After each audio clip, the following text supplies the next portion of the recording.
Halo, saya Aswari Rujana dari Siswa Informasi Geografis Angkatan 2022 dengan NIU atau NIM-nya 4947111. Di sini saya akan menjelaskan mengenai hasil praktikum Science Data Geospatial Lanjut untuk acara yang keempat, yakni proses semantic segmentation untuk ekstraksi wilayah tambang di peta topografi untuk wilayah Ohio dan juga Kentucky. Jadi pasti semantic segmentation itu, jadi semantic segmentation itu merupakan sebuah teknik dalam deep learning ya yang digunakan untuk mengklasifikasikan setiap pixel dalam sebuah citra ke dalam kategori tertentu. Dalam konteks ekstraksi wilayah tambang menggunakan peta topografi untuk wilayah Kentucky dan juga Ohio, teknik ini berfungsi untuk mendeteksi otomatis pada area-area tambang di peta topografi tersebut berdasarkan restriksi visual maupun data lainnya seperti elevasi gitu. Karena pada peta topografi yang kita gunakan untuk melakukan ekstraksi ini itu merupakan peta yang memuat elevasi ataupun kontur gitu.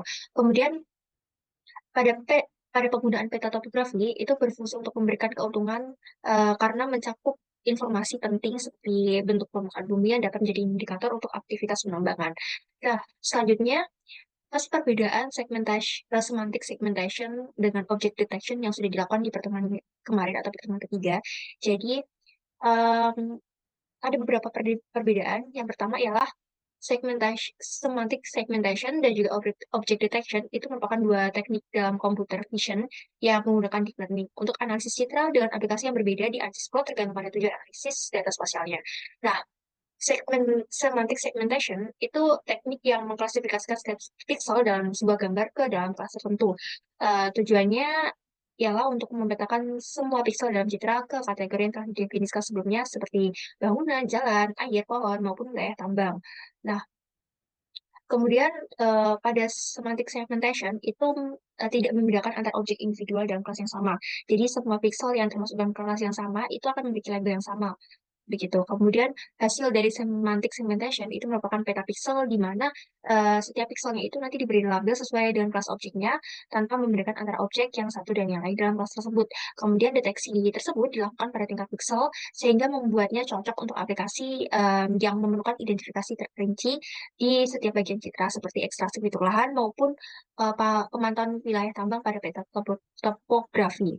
Nah, sementara itu, object detection itu bertujuan untuk mendeteksi dan melokalisasi objek tertentu dalam sebuah citra menggunakan bounding box. Nah, pada object detection itu tidak hanya mengidentifikasi objek, tetapi juga memberikan informasi mengenai lokasi objek pada citra. Kemudian, setiap objek diidentifikasi secara individual dan dikelilingi oleh bounding box tersebut, bahkan jika objek tersebut termasuk dalam kategori yang sama.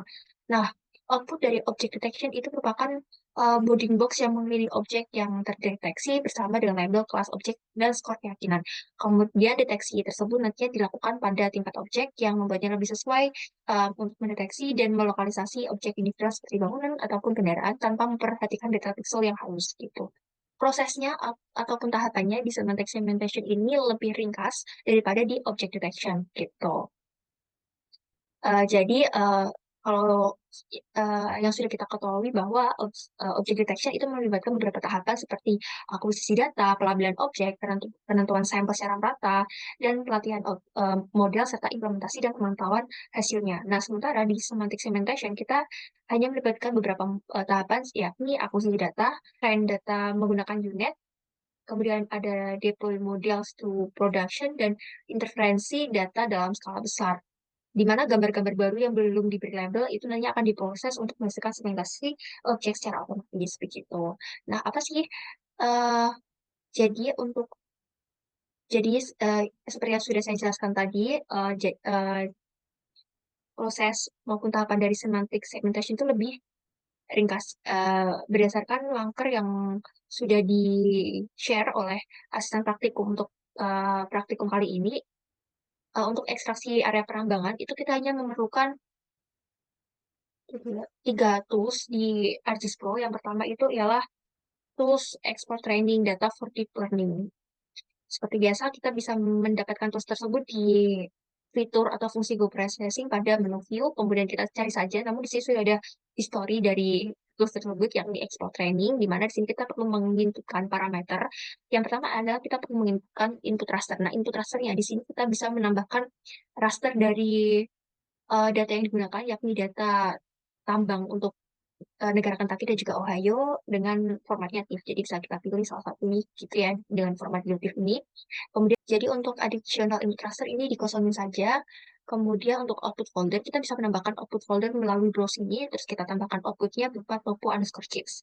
Nah, untuk input feature or classified raster or tabel ini bisa kita pilih ini Geo satu ini, kemudian untuk class value-nya bisa dipilih berupa class value. Jadi misal kita pilih Geo satu di sini nantinya akan muncul class value gitu. Kemudian di buffer radius itu kita nolkan saja.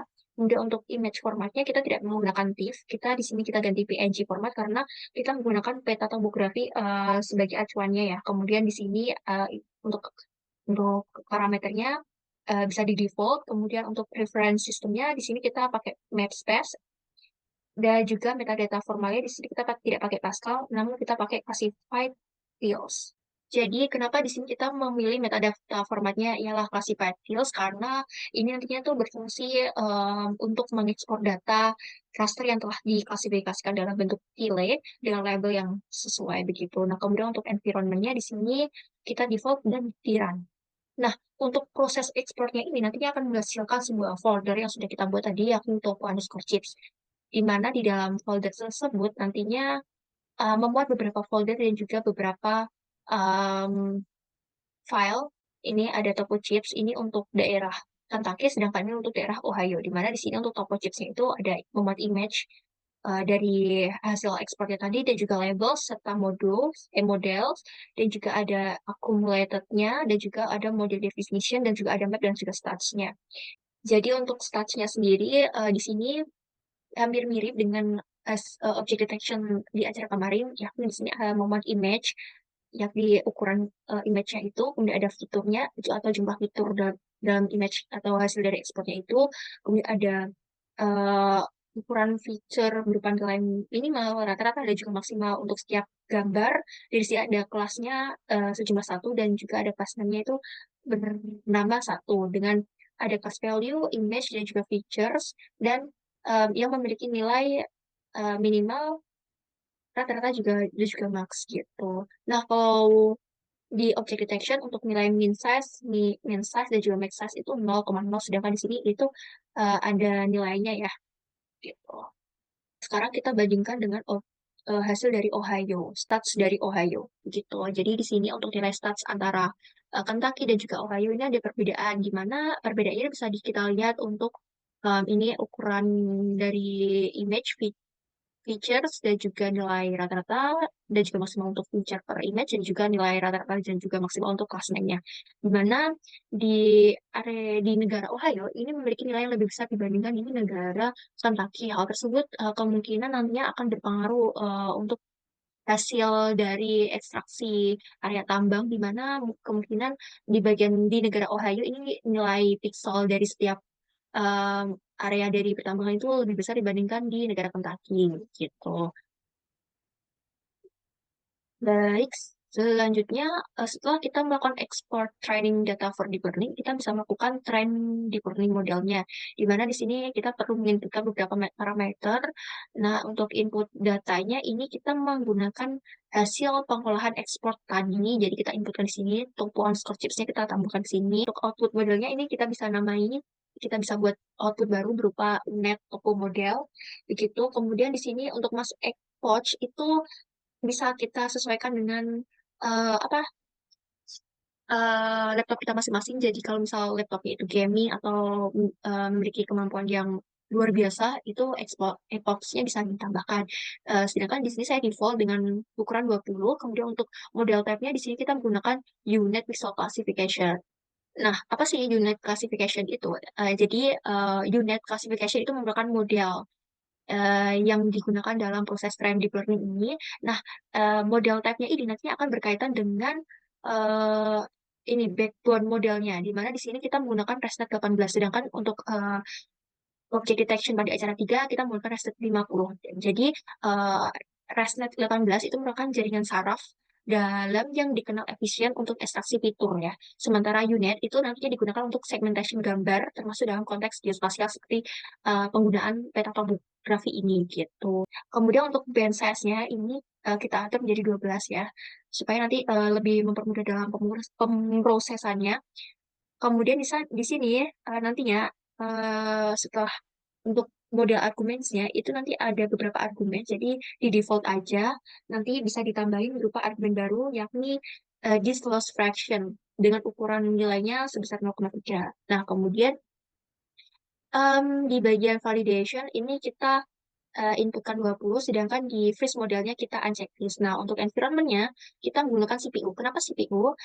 Supaya apa ekstraksinya proses trend deep learning-nya itu berhasil, tidak seperti acara-acara sebelumnya yakni ketika menggunakan GPU itu tidak berhasil begitu. Kemudian kita run. Nah, di proses trend deep learning ini nantinya memakan waktu cukup lama berdasarkan proses trend deep learning itu nanti akan menghasilkan output yang sudah kita buat ya, yakni ini UNet topo model itu, tapi di sini saya memberi namanya dua UNet hehe, di dua unit toko model ini untuk Kentucky, sedangkan ini untuk Ohio. Nah, sekarang kita bandingkan untuk model matriksnya ya. Jadi di sini kita fokuskan ke model matriksnya. Ini merupakan model matriks untuk Kentucky, sedangkan ini model matriks untuk Ohio. Nah, di sini saya sangat senang. Kenapa? Karena untuk ini precision nilainya itu sudah hampir sempurna, di mana nilai precision yang bagus itu ialah mendekati nilai satu gitu. Sedangkan di sini ini sangat-sangat mendekati yang menurut saya, yakni 0,9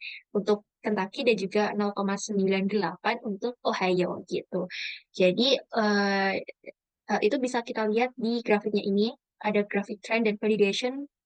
Di sini ada trennya dengan warna biru dan juga validationnya menggunakan warna orange gitu.